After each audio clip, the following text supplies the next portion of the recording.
Have you ever lived in a city for a while and stumbled upon some hidden gems, some bizarre things that other people would not know about the city? I'm Melissa Zimmerman, and I'm here today to show you the bizarre things that you can find in the city of Charlotte. If you like this content, make sure to subscribe for more content like this. I'm here at the Whitehall Corporate Plaza in front of one of the 7 wonders of Charlotte. The sculpture behind me, called Metamorphosis, is over 40 pieces of steel banded together in 7 segments to make a human head that is continually rotating. One might ask what that is and why it's here. I would ask, why is it in a corporate park and what is the meaning behind it? Reading on the literature, all I can tell you is it is definitely bizarre. Probably one of the most bizarre David and Goliath stories you'll ever hear of is the story of the Thirsty Beaver Bar in Charlotte. Located in Plaza Midwood, when developers came to this trendy area of town and asked to buy out the owners of the Thirsty Beaver, they stood their ground, literally, and had the developer build completely around the bar. This brought so much attention, even more when Mick Jagger, unannounced, came to the bar one night prior to going to his concert.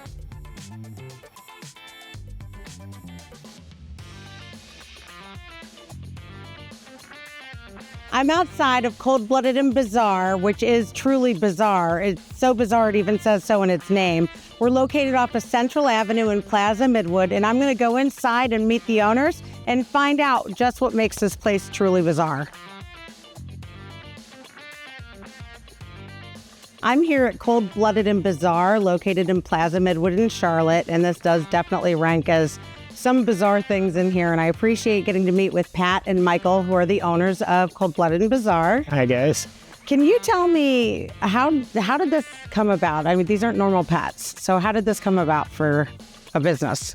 I know for both of us, the love and interest just in animals and nature in general started at a very young age. We were both the kids, I think, that out in the yard were looking for snakes and flipping over rocks and seeing what was living under there.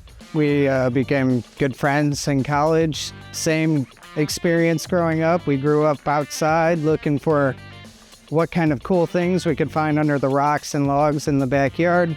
And we kind of got along, obviously. And he had a very large collection of the specimens and oddities and the bizarre things you see around the store. And I had my own collection of reptiles. I grew up next to a reptile store that I frequented almost 7 days a week. So yeah, it was just one of those things that I developed an interest in at a very young age. My parents and his parents still don't really understand the reptiles and the interest, but for us, this has always been just a passion. So I know that you guys sell reptiles and cold-blooded animals and things of that nature, but also you've said you take in animals that have not been in the best living condition or have to be surrendered for some reason. I thought it was really interesting that you pointed out the real estate connection. A lot of times, homeowners associations or condos or whatever have no pet clauses. And personally, we feel that that shouldn't necessarily apply to reptiles, because this guy, if he lives in a glass enclosure, he's not going to be peeing on the floor, clawing up the furniture and the walls, you know. They're really low impact pets. But also you were showing me the iguana that had doubled in size in a year. So I'm sure a lot of what you get is something that started off like this, that becomes like this, and then...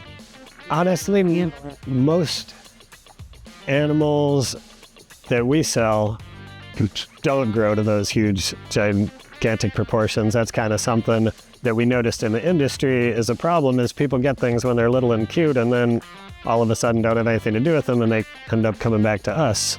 And finding them a proper home is easier said than done, I'll tell you that much. I'm sure. So tell me, what is the most odd or most bizarre thing that you have in the store?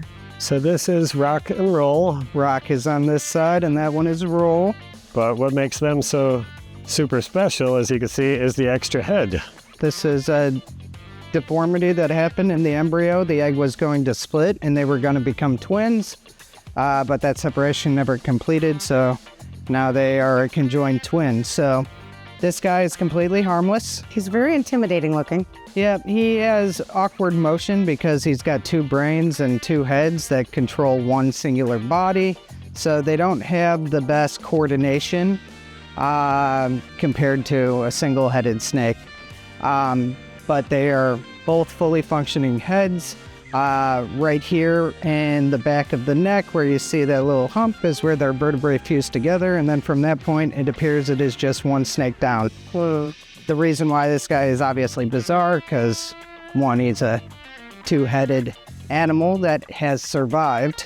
The odds of a two-headed snake hatching are 1 in 100,000, and then 99% of the snakes that do hatch with bicephalism don't make it past infancy. So the odds of this guy being between 6 and 7 years old makes them 1 in 10 million, maybe closer to 1 in 25 million. I mean, he does feel cool. Like, literally feels really pretty. Well, I'm glad to know, even though this isn't quite my cup of tea, I'm glad to know that you guys take him in. Luna, if Luna needs a home, you call me. Not so much rock and roll, but I do feel bad for the little guy because he is an underdog. So I appreciate you guys looking out for them and looking out for all the cold-blooded reptiles and bizarre. I hate to call them bizarre because they're living and they're just special and unique. Let's call it that. So thank you guys so much for allowing me here today. I really appreciate it. Thanks. And if you get a chance to stop by Cold Blooded and Bizarre, it really does have some unique things. Check out the cockroach section. That scared me. They have some of the world's largest cockroaches here. So if you're up for it, try it.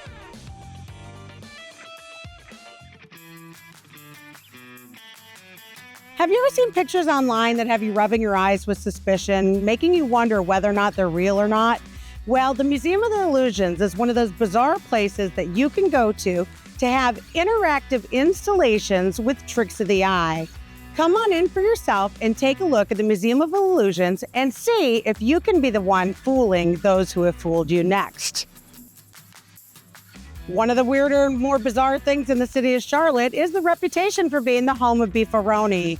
Not only did a historical marker sign go up in the city claiming to be the home of the beefaroni, but we don't know who put it up or where the prank started from.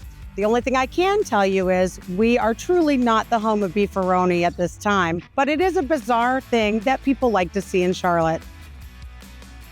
When you think of winter sports, you often think of sports like hockey and figure skating. I've always found it slightly bizarre that sport called curling. What's even more bizarre is that Charlotte, North Carolina is home to its very own curling association. I'm standing here outside the Charlotte Curling Association Center, where you're more than welcome to join any of the local Canucks in the area and take your stab at curling. Whether you're the brush person or whether you're the one who pushes the thing on the ice, curling is a bizarre sport, and it's a little bizarre to have it here in Charlotte. And on the note of bizarre sports that just happen to be located in the city of Charlotte, this is one that might take the cake. Would you believe that the Charlotte has its very own whitewater rafting center? This man-made whitewater rafting center was created at one point to be a U.S. Olympic trial location where those who were in the Olympics for the whitewater rafting sport and for kayaking could come and train.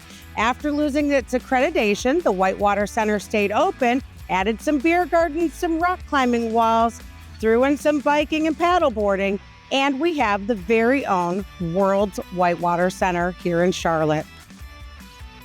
I hope you've enjoyed today's look at all things weird, wacky, and bizarre in Charlotte. If you like this content, please subscribe to my YouTube channel for all things Charlotte. And again, I'm Melissa Zimmerman, local Charlotte real estate agent, here to assist you with all your wacky, weird, and bizarre needs.